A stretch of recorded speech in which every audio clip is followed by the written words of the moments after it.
Mercredi prochain, s'il n'y a pas manif, il peut y avoir film. Le film de Benoît sort mercredi prochain. Alors en même temps, s'il y a manif, ça va être un peu embêtant pour y aller, hein. Il faut qu'il y ait un métro. Donc si vous pouvez résoudre le problème avant la projection, ça m'arrangerait. Je vais essayer de me montrer conciliant sur votre débat. Je serai aux 2 manifestations, ne vous inquiétez pas.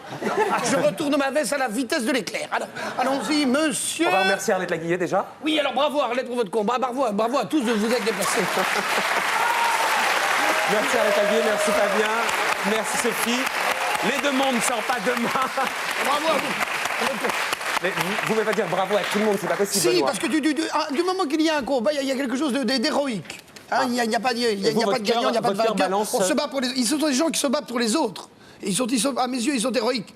On est dans l'individualisme forcené. Vous voyez, à notre époque, les gens qui parlent pour les autres, j'ai beaucoup d'admiration pour ça. C'est la raison pour laquelle, voilà.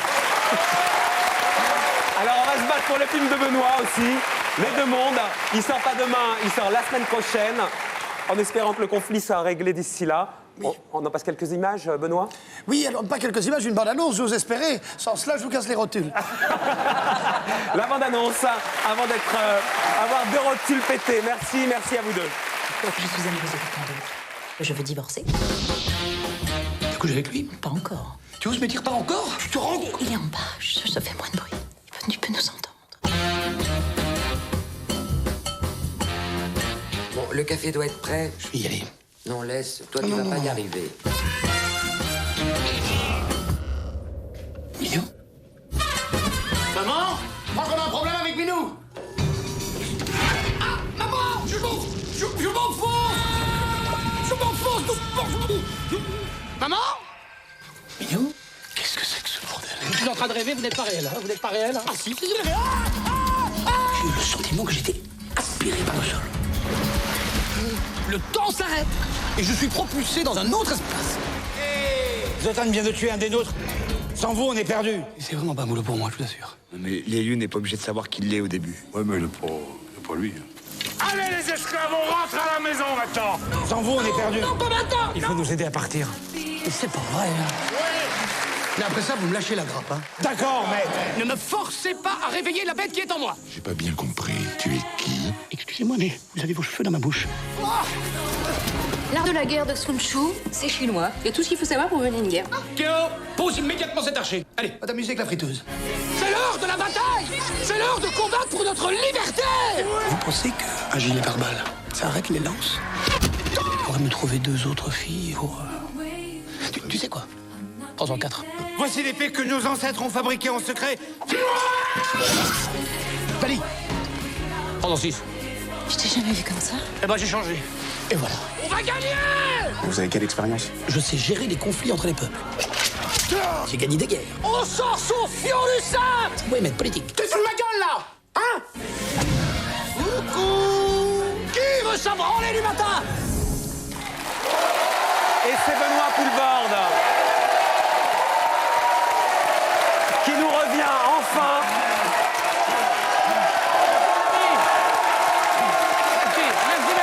Merci. Les deux mondes qui sort dans 8 jours. Pardon?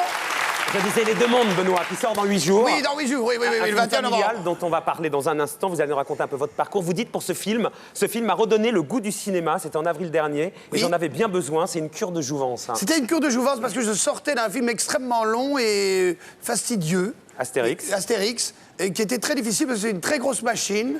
Je n'avais pas l'habitude des très grosses machines, des très grosses productions. Et tourner les deux mondes... je ne prends pas un ton un peu docte et Si, en un politique, peu, un peu, hein, Benoît. Tourner les deux mondes était quelque chose qui m'a ramené à quelque chose de plus familial. Alors vous en aviez besoin parce que vous disiez par exemple sur Astérix et on va raconter un peu le parcours par lequel vous êtes passé. Voilà, je n'irai pas quand plus. je commence à déconner, les gars. Hein. En Espagne, pour le tournage interminable d'Astérix, j'avais une villa avec piscine pour moi tout seul, 6 chambres, une villa de dealer, et j'étais tout seul dans un truc immense. J'ai dit dealer de, oui, j'ai dealer de drogue, oui, ouais. je sais. Dealer, tu sais, c'est un tabac. C'était exactement ça, c'était monsieur dealer rock. C'est ça. C'est marrant parce que moi, tous mes potes dealers habitent en HLM. Hein. Mais je te... Il disait que ses potes dealers habitent en HLM, lui. Non. J'ai parlé de dealer à Los Angeles. J'avais vraiment une vue sur la plage, c'était vraiment ça. 5 mois pour un film où tu ne peux pas discuter, avec des effets spéciaux partout, avec des acteurs qui ont parfois des échos comme des baraques. C'est dur d'un point de vue psychique. Oui, c'est difficile, ouais. Tu vis avec des égos, le tout à l'ego. Tu vis... Non, c'est vraiment ça. C'est difficile. Et puis, tu es une pièce de la machine. Je n'ai pas l'habitude de tourner ce genre de film. J'étais habitué à des tournages plus intimes, plus humains. Là, vous faites partie d'une machinerie énorme dans laquelle vous êtes emporté et 5 mois loin de chez moi. C'est extrêmement pénible. Alors, vous avez raconté ça. Ça donne un super film à l'arrivée. Ça pour oui, le mois je de pense janvier. qu'Astérix est un film merveilleux. Mais c'est difficile pour un homme qui ne voyage pas. Alors racontez, parce que Les Deux Mondes, c'est beaucoup plus intimiste. Et après ces 5 mois de délire dans Astérix... Je me suis retrouvé avec une famille. D'abord la famille de Benoît Jobert, qui est le producteur du film, et son épouse était là et son enfant, qui joue mon enfant dans le film. Là, vous parlez des Deux Mondes, hein. Voilà, je parle des Deux Mondes. On va essayer de se retrouver tous les deux, on se des visites, quand je comprends pas. Ça va être un peu compliqué, là. Et je me suis retrouvé avec des gens qui m'ont aimé, qui m'ont... dans le cinéma, avec beaucoup d'argent, où tout est à l'efficacité, vous n'avez plus de rapport humain, c'est très très difficile. Vous êtes dans l'efficacité perpétuelle. Vous dites une phrase, il faut 15 personnes pour relayer la phrase que vous avez dit à l'autre. Donc c'est un peu compliqué. Dès le moment où vous vous retrouvez dans des films familiaux, vous vous retrouvez avec quelqu'un, vous dites, voilà, je trouve que ce serait mieux si on fait ça, et la personne est en face de vous. Et vous en aviez besoin parce que vous étiez pour le coup dans une vraie dépression, Benoît. Là-dessus, allez-y. J'ai démarré une dépression, ouais, là-dessus, allez-y, j'adore. Non, mais parce que je veux pas balance sur la dépression. Ce que je veux dire, c'est que je veux pas vous pousser au-delà de ce que vous voulez dire. J'ai pris une interview que vous avez donnée dans la Nouvelle Gazette. Alors, je n'ai pas honte de le dire, j'ai fait une dépression nerveuse, elle était là depuis longtemps, mais a été révélée récemment suite à un excès de travail. Que les fans ne s'inquiètent pas, je me soigne, cette maladie peut arriver à tout le monde. Oui, je ne veux pas me servir de la dépression, que ça devienne un fonds de commerce. Je fais une dépression nerveuse, c'est une maladie, c'est quelque chose qui vient, elle arrive, elle est cachée, vous la protégez, elle est en vous la refusez. J'ai un caractère angoissé, tout le monde le sait, j'ai un caractère anxieux. Je crois que je l'ai déjà dit sur votre plateau quand on avait fait entre ses mains. Et puis à un moment, elle éclate dans les moments de difficulté. Et donc vous devez vivre avec, vous tournez avec, vous vivez avec. Et je pense que, bon, c'est difficile d'admettre, de dire aux gens... voilà, avec le métier que je fais, avec l'argent que je gagne, avec la popularité que j'ai, avec le nombre de gens qui m'aiment, j'arrive à faire une dépression. Eh bien oui, vous faites une dépression parce que c'est chimique, c'est une maladie. Je vis avec et elle me tombe dessus. Vous êtes suivi pour ça aujourd'hui? Oui, je suis suivi pour ça, à moins que les journaux de merde m'empêchent de la suivre. Parce que alors ça, c'est assez intéressant à dire, parce que comme vous appelez ça, les journaux de merde... Les journaux de merde, oui, si vous les relayez, j'espère que vous n'êtes pas le même journalisme que les journaux de merde. Parce que les journaux de merde m'ont empêché de suivre ma thérapie. C'est ça que je voulais que vous me racontiez, parce que grosso modo, les journaux de merde, comme vous les appelez, ce sont des journaux de merde, ont encouragé les autres patients... photographier à l'hôpital, parce que j'ai demandé d'être dans un hôpital public, pour être avec des gens normaux. Moi, entre ta grand-mère crevée et photographier Paul Vord, je préfère photographier Paul Vord, moi. Ça, c'est... Sauf que là, très sérieusement, vous avez parce que vous vivez avec des gens... Non, c'est un sujet délicat. Je ne suis pas en train de faire pleurer la France pour dire... Je sais que ça ne peut pas paraître obscène de dire... Ça nous intéresse, Benoît. Ça peut paraître obscène de dire qu'en tant qu'acteur, vous avez une dépression nerveuse, mais ça vient... C'est une saloperie, ça vous colle le crâne, et voilà, c'est comme ça. C'est dans votre tête, elle est là, et vous ne pouvez pas l'enlever. Elle est là depuis des années, et puis elle apparaît, elle surgit, et il faut l'admettre, c'est une maladie. Après, les journaux de merde viennent vous pourrir la tronche, raconter n'importe quoi sur votre tronche, et m'empêchent de suivre mon traitement. Il faut quand même le dire, ces journaux de merde. Donc il ne faut pas les relayer, ces journaux de merde. Il faut vraiment dire que ces gens-là vous blessent. Parce que ma mère, elle lit ces merdes-là, je suis obligé de quitter l'hôpital. Vous ne pouvez même pas dans un hôpital public, parce que vous refusez dans un hôpital privé, parce que vous êtes avec des gens normaux, eh bien, on vous en empêche. Parce qu'on vous dit, est-ce qu'on peut te photographier dans le lit en train de dormir? Ils payent des gens pour aller vous photographier dans le lit. Et aujourd'hui, Benoît, vous en êtes où? Je me soigne, monsieur. Je me soigne avec je me soigne, je fais ce que je peux. Mais je ne me plains pas. Je ne me plains pas. Je dis que c'est une maladie qu'il faut l'entendre et que c'est une maladie qui est vraiment délicate. Et c'est pas toutes ces conneries qu'on a racontées, toutes ces merdes que les gens racontent. C'est une maladie. C'est quelque chose qui est un mal de vivre. Qui n'a pas connu le mal de vivre ne connaît pas la joie de vivre. C'est un mal d'être. Vous savez d'où il vous vient, Benoît, ce mal de vivre? J'en sais rien. Je fais une thérapie. Je ne vais pas faire une thérapie à la télévision. Non, alors je m'allonge. Ça, je suis assez d'accord avec vous. En même temps, ça fait assez longtemps, Benoît, que j'ai la chance de vous interviewer, et ça fait assez longtemps que vous me racontez que ce milieu du cinéma, finalement... je ne crois pas que c'est le milieu du cinéma. Vous savez, il y a des choses qui sont... Le milieu du cinéma... T'as essayé de chanter, c'est génial. J'ai chanté, les gens, j'ai chanté, ça pour des amateurs. Toi et des amateurs. T'as essayé? J'ai chanté. Et alors? Ça n'a pas donné de résultat probant. Parce que j'ai tout essayé. J'ai essayé la poterie, le macramé, les exercices avec les doigts, les petits singes, les petits... J'ai fait tout, hein. J'ai fait des exercices... Le porno, t'as essayé? Parce qu'au niveau du... Alors, le boulard, j'ai deux, trois petits renseignements, toi qui es quand même assez branché là-dessus. Regarde, écoute, tu verras. Même le boulard, j'ai essayé, j'ai tout essayé. Parce que, Benoît, vous disiez, au moment de... C'est arrivé presque près de chez vous, Non, mais j'ai pas envie de faire de... Attendez. entendons-nous bien, Marco Olivier Fogel. Je ne suis pas ici pour faire dire l'acteur, regardez, je suis dépressif, je vais vendre ma dépression à la télévision. Je m'en contrefous. Ça touche énormément de gens, il faut garder une certaine pudeur, il y a une décence. Benoît, vous avez vu, juste avant le début de cette émission, il y a un petit... Vous avez vu, il y a un petit spot publicitaire pour sensibiliser les gens sur la dépression. Ça passe sur parce toutes que les c'est chaînes. une maladie. Et ça n'a rien à voir avec la réussite, avec l'argent, avec le bonheur. C'est quelque chose de chimique qui est dans votre tête. Et croyez-moi, il ne faut pas se plaindre. Alors c'est indécent, moi, avec le métier que j'ai, de me plaindre de ça. Au contraire, je trouve que ça, d'une certaine manière, votre témoignage, il libère les gens sur la culpabilité d'être dépressif. Être dépressif, c'est pas être faible, c'est être malade, c'est autre chose. C'est une maladie, il faut en parler, il faut s'entourer de gens qui vous aiment, et il faut savoir pourquoi, il faut chercher la raison, et puis il faut s'aider. Alors on est un peuple de dépressifs parce qu'on est aussi dans une société qui nous agresse. Vous croyez-moi qu'un homme qui crève de faim dans la rue, forcément, n'a pas de dépression nerveuse, il n'a plus le temps, parce qu'il n'a plus qu'une solution, c'est survivre. Survivre. Donc on a toujours peur de parler de ça, parce que c'est indécent. Vous pouvez pas dire, alors que vous êtes acteur, que vous gagnez beaucoup d'argent, que vous vivez, que tout le monde vous aime, tout ça. Vous dites, voilà, je suis dépressif. Mais Benoît, la dépression, elle vous empêche pas, et c'est tant mieux pour nous ce soir, de faire la promotion d'un film, par exemple. Ça non, vous tient parce que je garde le même film. enthousiasme. Je vends un film pour les enfants, je vends un film pour la famille, je garde mon enthousiasme, et ça me donne du courage que de travailler. Après ça, Ça vous amuse, par exemple, d'être là ce soir avec nous? Ça vous sort d'un quotidien un peu bluesy?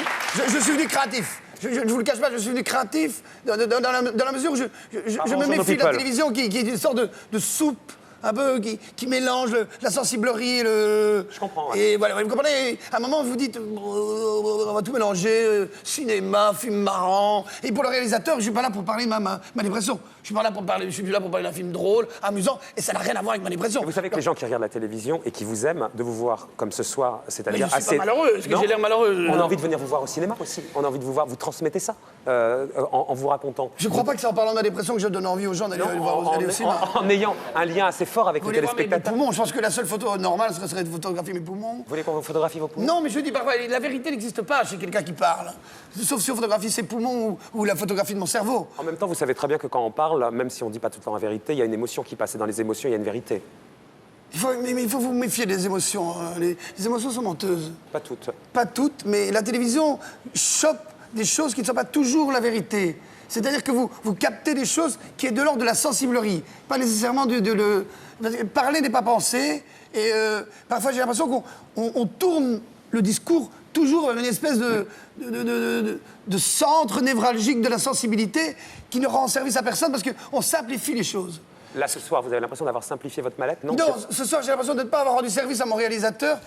Parce que je suis là pour parler d'un film, pour rendre les gens heureux. Alors, le film, pas pour parler de ma dépression ni de ma maladie. Le film, c'est l'histoire d'un petit homme obscur qui devient un dieu vivant dans un monde parallèle. Il s'agit donc d'une comédie. Ça va être super facile à faire passer maintenant. Comment rester banal quand on est Dieu et comment être Dieu quand on est banal? C'est ça, le film. Oui. Alors écoutez, je vais reprendre mon esprit. Je vous rassure tous, c'est de l'eau, donc la dépression, l'alcool, tout ça c'est du pipeau, c'est de l'eau.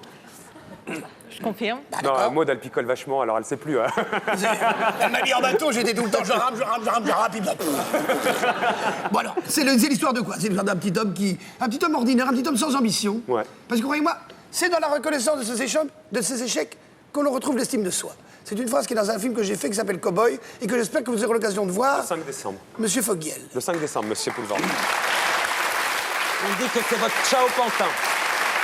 Ah, c'est vrai. Je n'ai pas le mythe du Ciao Pantin.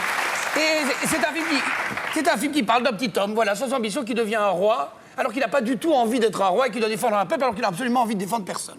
Je pense que... Un roi, c'est Sarkozy, quoi. C'est une biographie. Justement. Et j'aurais aimé voir le petit homme... J'aurais pu dire, viens dire ici. Viens dire ici. C'est quoi, comme ça que tu vas régler les problèmes de la télé? Enculé de l'autre côté. Enculé? Comment quoi enculé? Viens dire ici. Non, écoute, non. Viens dire ici.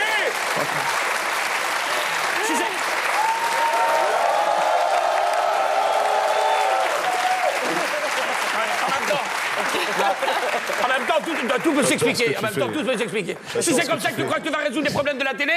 Écoute, ça suffit, Benoît, maintenant.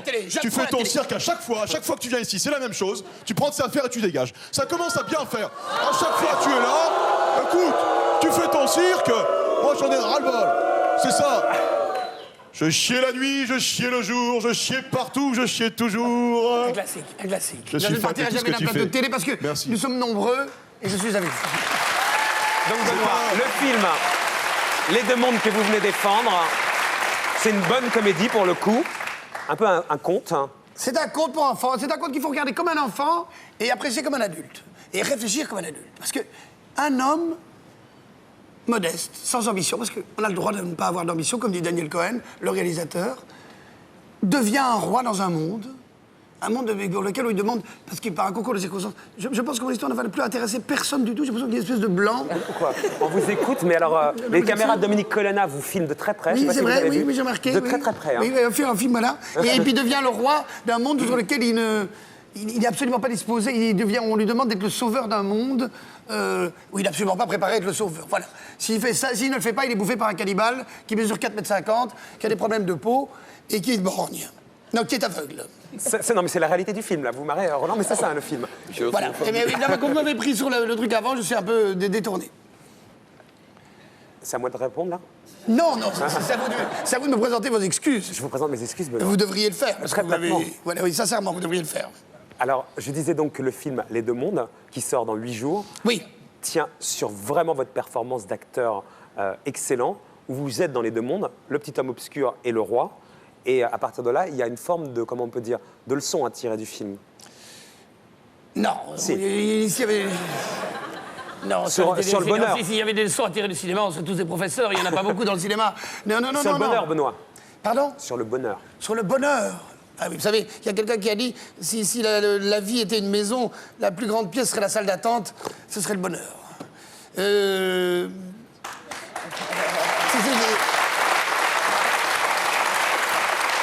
pense. C'est un film très amusant. J'ai difficile à en parler maintenant parce que vous m'avez troublé en parlant de moi. J'ai difficile à en parler, pardonnez-moi. Le mieux, c'est de donner envie d'aller le voir. C'est difficile de donner envie d'aller voir après. Moi, ça m'a donné envie d'aller le voir. Allez, moi aussi. Vous êtes gentil, vous êtes gentil. Par Regardez contre, je peux les vous donner mes médicaments. Victoria, vous qui êtes une hypersensible, on va faire circuler la parole.